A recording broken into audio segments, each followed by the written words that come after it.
ಇನ್ನು ಶಶಿಕಾಂತ್ ಸೆಂಥಿಲ್ ವಿರುದ್ಧ ಜನಾರ್ದನ್ ರೆಡ್ಡಿ ಆಕ್ರೋಶ ವ್ಯಕ್ತಪಡಿಸಿದಂಥ ರೀತಿ ಅದಕ್ಕೆ ಸಂಬಂಧಪಟ್ಟಂಗೆ ಸೆಂಥಿಲ್ ಆಕ್ರೋಶ ವ್ಯಕ್ತಪಡಿಸಿದ್ದಾರೆ.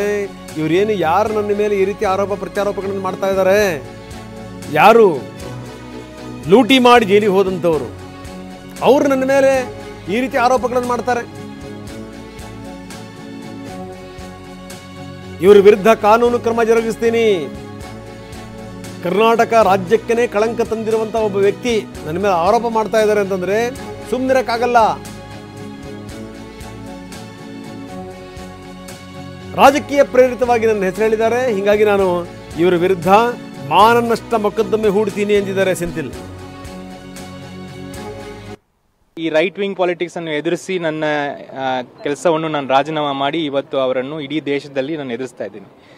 ಇದನ್ನು ಮನಸ್ಸಲ್ಲಿ ಇಟ್ಟುಕೊಂಡು ಪೊಲಿಟಿಕಲಿ ಮೋಟಿವೇಟ್ ಆಗಿ ಇದರಲ್ಲಿ ನನ್ನ ಹೆಸರನ್ನು ಇನ್ವಾಲ್ವ್ ಮಾಡೋದು ಭಾಳ ಕಂಡಮ್ನೆಬಲ್.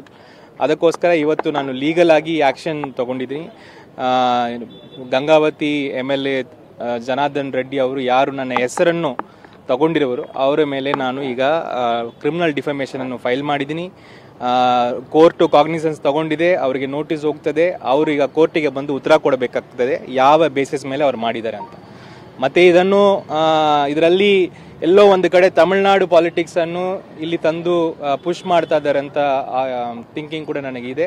ಕರ್ನಾಟಕದ ಸಂಪತ್ತನ್ನು ಲೂಟಿ ಮಾಡಿ ಇಡೀ ಭಾರತದಲ್ಲಿ ಕರ್ನಾಟಕಕ್ಕೆ ಒಂಥರ ಕಲಂಕ ತಂದಿರುವ ಒಂದು ವ್ಯಕ್ತಿ.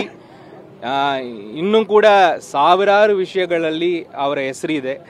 ಅಂಥ ವ್ಯಕ್ತಿ ಕರ್ನಾಟಕದ ಸಂಪತ್ತನ್ನು ಲೂಟಿ ಹೊಡೆದು ಡಿಮಾನಿಟೈಸೇಷನಲ್ಲಿ ನಾವೆಲ್ಲ ಲೈನಲ್ಲಿ ನಿಂತು ATM ದುಡ್ಡು ತಗೊಳ್ಳುವಾಗ 500 ಕೋಟಿಗೆ ಮದುವೆ ಮಾಡಿರೋ ವ್ಯಕ್ತಿ, ಜಡ್ಜಿಗಳಿಗೆ ಬಿಟ್ಟಿಲ್ಲ ಅವರನ್ನು ಇದು ಮಾಡಲಿಕ್ಕೆ ಹೊರಟಿರೋ ವ್ಯಕ್ತಿಯನ್ನು ಅವರು ಬಂದು ಇಂಥ ಆರೋಪಗಳು ಹೇಳುವುದು, ಬಹುಶಃ ಅವರಿಗೆ ಲೈಮ್ ಲೈಟ್ ಏನೋ ಸಿಗಬೇಕು, ಅಥವಾ ಬೇರೆ ಕಡೆಯಿಂದ ಅವ್ರಿಗೆ ಇನ್ಸ್ಟ್ರಕ್ಷನ್ ಬಂದಿದೆಯೋ, ಅಥವಾ ತಮಿಳುನಾಡು ಪಾಲಿಟಿಕ್ಸನ್ನು ಅವ್ರು ಇನ್ವಾಲ್ವ್ ಮಾಡಲಿಕ್ಕೆ ರೆಡಿ ಮಾಡ್ತಾ ಇದ್ರು. ಅಲ್ಲಿ ಯಾರಿಗೆ ನಮ್ಮ ಗ್ರೋತನ್ನು ಇಷ್ಟ ಆಗದೆ ಯಾರು ಅಲ್ಲಿ ಫೇಲಿಯರ್ ಆಗಿ ಕೂತಿದ್ದಾರೆ ಅವರ ಒಂದು ಮಾತು ಮೇಲೆ ಇದು ನಡೀತಾ ಇದೆಯೋ ಅದು ನಾವು ನೋಡಬೇಕಾಗ್ತದೆ. ನನಗೆ ಡೆಲ್ಲಿಯಲ್ಲಿ ನನ್ನ ಮನೆಯಲ್ಲಿ ಭೇಟಿಯಾಗಿ ನಾನೇನು ತಲೆ ಬುರುಡೆ ತಗೊಂಡು ಮುಂದೆ ಕೊಟ್ಟಿದ್ದೀನಿ ಅಂತ ಅಲ್ಲ.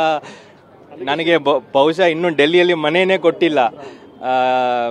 ಈ ಸರ್ಕಾರ 1 ವರ್ಷ ಆಗಿ ಒಂದು MP ಇನ್ನೂ ಮನೆಯೇ ಕೊಟ್ಟಿಲ್ಲ. ನಾನು ಇನ್ನೂ ತಮಿಳ್ನಾಡು ಹೌಸಲ್ಲಿ ಇದ್ದೀನಿ. ಮತ್ತೆ ತಲೆ ಬರುಡೆ ಎಲ್ಲೇ ಸಿಗ್ತದೆ ಅಂತ ನನಗೆ ಗೊತ್ತಿಲ್ಲ.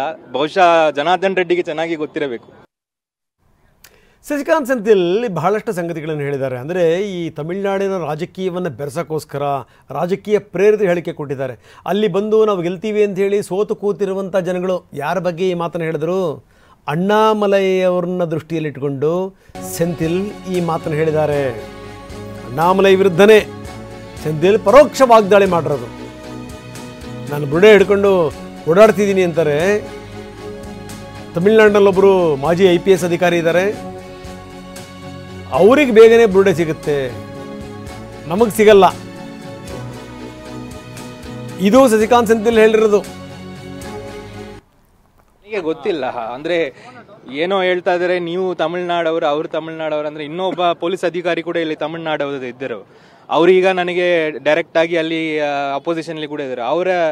ನನಗಿಂತ ಪೊಲೀಸ್ ಅಧಿಕಾರಿಗಳಿಗೆ ತಲೆ ಬರುಡೆ ಇನ್ನೂ ಜಲ್ದಿ ಸಿಗ್ತದೆ. ಅವರ ಹೆಸರು ಯಾಕೆ ಬಂದಿಲ್ಲ ಅಂತ ನನಗೆ ಗೊತ್ತಿಲ್ಲ. I have no idea. But it is politically motivated and reckless. ನನಗೆ ಗೊತ್ತಿಲ್ಲ, ಅಂದರೆ ಏನೋ ಹೇಳ್ತಾ ಇದ್ದಾರೆ ನೀವು ತಮಿಳ್ನಾಡವರು, ಅವರು ತಮಿಳ್ನಾಡವರು. ಅಂದರೆ ಇನ್ನೊಬ್ಬ ಪೊಲೀಸ್ ಅಧಿಕಾರಿ ಕೂಡ ಇಲ್ಲಿ ತಮಿಳ್ನಾಡವರು ಇದ್ದರು. ಅವರೀಗ ನನಗೆ ಡೈರೆಕ್ಟಾಗಿ ಅಲ್ಲಿ ಅಪೋಸಿಷನ್ಲಿ ಕೂಡ ಇದ್ದಾರೆ. ನನಗಿಂತ ಪೊಲೀಸ್ ಅಧಿಕಾರಿಗಳಿಗೆ ತಲೆ ಬರುಡೆ ಇನ್ನೂ ಜಲ್ದಿ ಸಿಗ್ತದೆ. ಅವರ ಹೆಸರು ಯಾಕೆ ಬಂದಿಲ್ಲ ಅಂತ ನನಗೆ ಗೊತ್ತಿಲ್ಲ. I have no idea. But it is politically motivated and reckless. ನನಗೆ